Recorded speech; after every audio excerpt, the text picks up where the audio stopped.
The clock on the pit wall read less than 4 minutes. 4 minutes left in qualifying. The most important 4 minutes of the most important Saturday afternoon in the history of Formula One. And Ayrton Senna, the fastest man alive, the most intense human being anyone in that paddock had ever met, was sitting completely still, not adjusting his helmet, not reviewing lap data, not even blinking, as far as anyone could tell. Just still. His hands rested in his lap.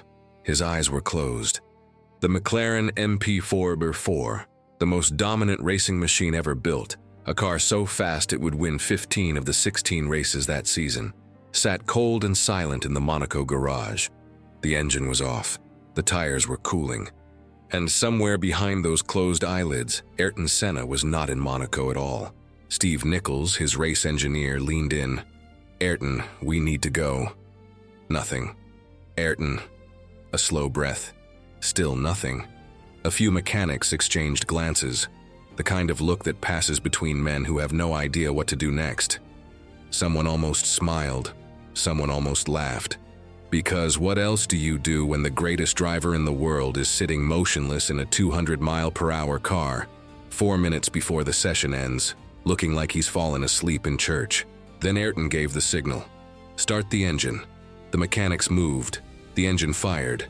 That howling, high-pitched Honda scream that echoed off the Monaco barriers like a war cry.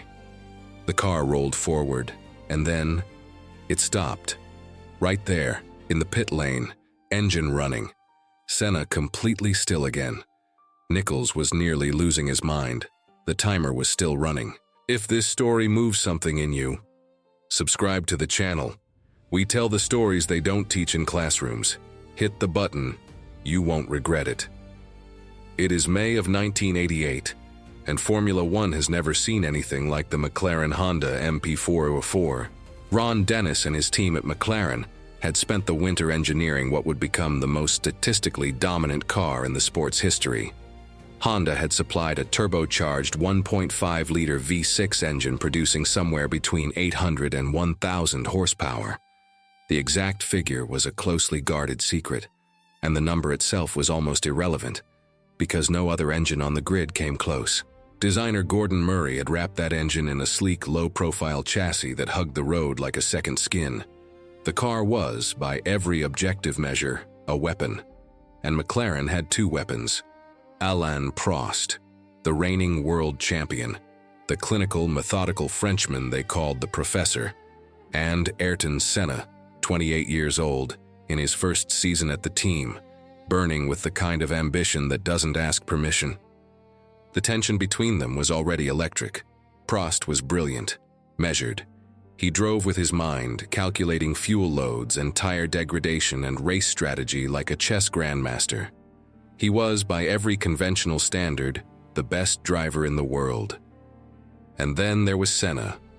Senna did not drive with his mind, or at least not the way other men drove with their minds. He drove with something else, something that existed below the threshold of thought, below language, below the rational world. His engineers would tell you that when you watched Ayrton Senna from trackside, the car looked different. Not faster in an obvious way, not like he was braking later or accelerating harder, though he was doing both. Different in the way a great musician sounds different. Not louder, truer. Joe Ramirez, the McLaren team coordinator who had known Senna for years, used a specific word to describe what Senna did before a qualifying lap. He called it a religious experience, and Ramirez meant that literally. Ayrton Senna was a man of profound faith. Born in São Paulo on the 21st of March 1960, into a wealthy Brazilian family, he had been raised Catholic and had grown into something deeper and more private. A man who spoke openly about God, who read the Bible in hotel rooms before races, who believed with absolute sincerity that something greater than himself was present when he drove. He did not pray the way a person prays in desperation. He prayed the way a craftsman sharpens a blade, deliberately, completely, with total faith in what would follow. In the garage before a timed lap, Senna would go somewhere else. He would close his eyes and slow his breath and let the noise of the paddock, The pneumatic guns, the radio chatter, the screaming engines dissolve into silence. He would find the circuit in his mind, corner by corner, barrier by barrier, the precise sensation of each apex, the exact moment of braking, the smell of hot rubber and seawater, and the sunlight on the harbor. He would drive the lap before he drove the lap. And some people, when they saw this, did not understand it. Some people smiled. Some people, quietly, privately, shook their heads. Because what did praying have to do with lap times? What did stillness have to do with speed? They were about to find out. Monaco is not a racing circuit. It is a street, a beautiful, impossibly narrow collection of streets that wind through one of the most expensive real estate plots on Earth, through tunnels and around hairpins and past yachts, worth more than most nations' GDP. The barriers are close enough to reach out and touch.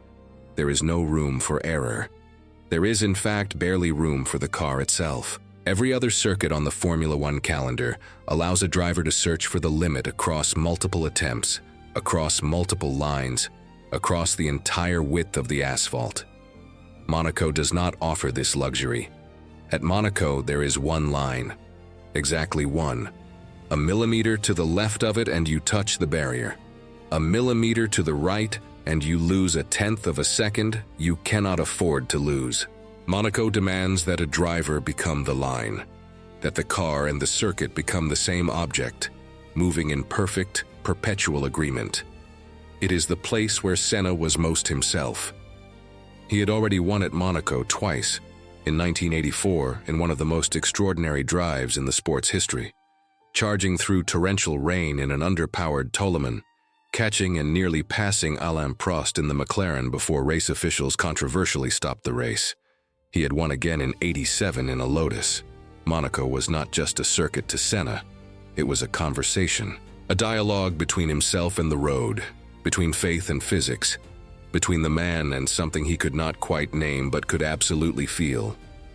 And on this Saturday afternoon in May of 1988, that conversation was about to reach a frequency no human being had ever broadcast before. The qualifying session was near its end when Senna finally rolled out of the pit lane. Alain Prost had already done his best lap. 1 minute, 25.4 seconds. An extraordinary time. A time that in any other year with any other car might have been untouchable. Prost stood in the McLaren garage and watched the timing screens, calm and composed, the way only Alain Prost could be. Then the red and white McLaren appeared on the monitors. Sector 1. Green. Faster than Prost. Faster than anyone. Sector 2. Green again. Much faster. Impossibly faster. The engineers watching the timing screens began to lean forward. Someone put down their coffee. Someone stopped talking mid-sentence. The numbers on the board were not making sense. Not in the way numbers sometimes fail to make sense because of a mistake or a glitch. They were making sense perfectly. They were just impossible. 1 minute, 23.998 seconds. Senna had beaten Prost by 1.427 seconds. In the same car, on the same track, in the same conditions, by 1.427 seconds. For a full moment, nobody moved. Alain Prost, one of the greatest drivers in the history of the sport, stared at the timing screen with what witnesses described as a ghostly look. Not anger, not frustration, something closer to incomprehension. He could not find the gap. He could not locate anywhere in his mental reconstruction of Monaco's corners and chicanes and tunnel a single place where 1.4 seconds lived. It wasn't there, and yet there it was.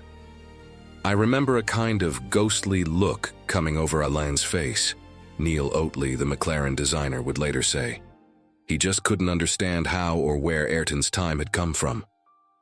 In the McLaren motorhome, in the engineering office, in the hospitality suites where team principals and sponsors and journalists had gathered, the same silence fell. Then voices, all at once. Then someone pulling up the raw data, staring at it, looking up, staring again. It was real. It was 1 minute, 23.998 seconds. It was the greatest qualifying lap in the history of Formula One.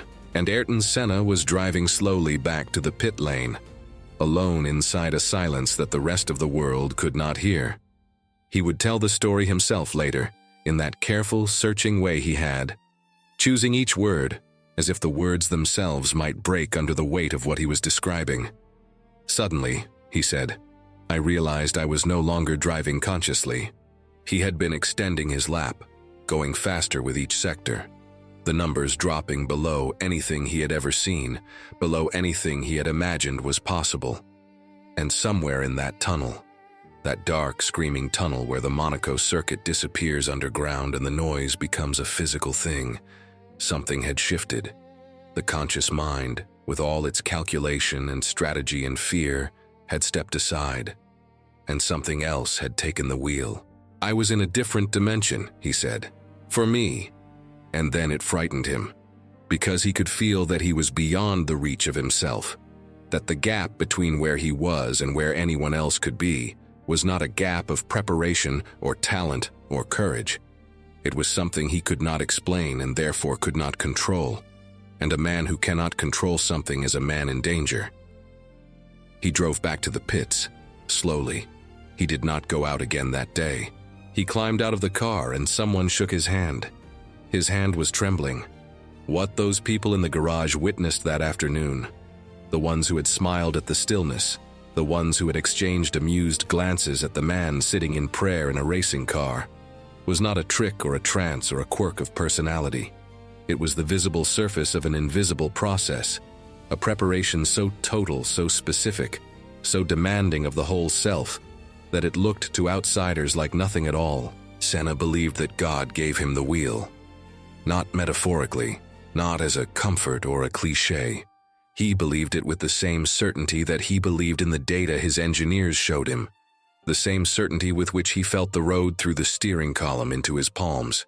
He prepared himself the way a receiver prepares to receive something, emptying, quieting, becoming still enough to feel what was coming. You can laugh at that. Many people did. Many people still do, and they are welcome to their laughter. But the clock does not laugh. The timing sheet does not smirk. 1 minute, 23.998 seconds does not offer an explanation or an apology. It simply exists, carved into the record books of the sport, a number that 50 years of technical development and human ingenuity have never come close to touching in relative terms. The fastest qualifying lap in the history of Formula One was set by a man who was praying in the garage when everyone else thought he should be driving. Think about that the next time someone laughs at how you prepare. Think about that the next time the pressure is on and the clock is running and the whole world seems to be telling you to move faster, think louder, hustle harder. Sometimes the bravest thing you can do, the fastest, the most powerful, the most devastating thing, is to go completely still, to close your eyes, to trust something larger than the noise around you, and then when you are ready, truly ready, to roll out and show them what silence can do. Nobody in that garage laughed afterward. Nobody laughed at all. If this story hit something deep in you, drop the word Monaco in the comments below. Let's see how many of us are out there, the ones who know that the greatest things begin in silence. Like this video, subscribe to the channel, and never miss a story, because there are more, and they are worth your time.